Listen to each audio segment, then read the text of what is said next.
একটি ঘন জঙ্গলের ধারে থাকতো এক চতুর শেয়াল আর এক সাদাসিধে খরগোশ। খরগোশটি প্রতিদিন সকালে ঘাস খেতে বেরোতো, আর শেয়ালটা দূর থেকে তাকিয়ে সুযোগ খুঁজতো তাকে ধরার জন্য। একদিন শেয়াল ভাবলো এবার বুদ্ধি খাটাতে হবে।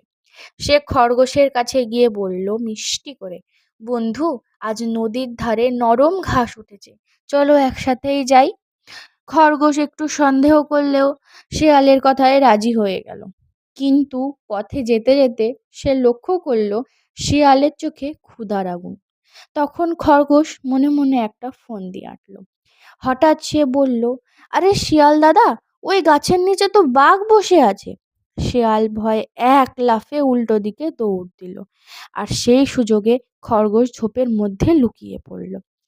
কিছুক্ষণ পর শিয়াল বুঝলো সে ঠকেছে, কিন্তু তখন অনেক দেরি হয়ে গেছে। সেদিন থেকে শিয়াল আর কখনো খরগোশকে ধোঁকা দেওয়ার চেষ্টা করেনি। আর খরগোশ বুঝে গিয়েছিল শুধু শক্তি নয়, বুদ্ধিই আসল রক্ষা।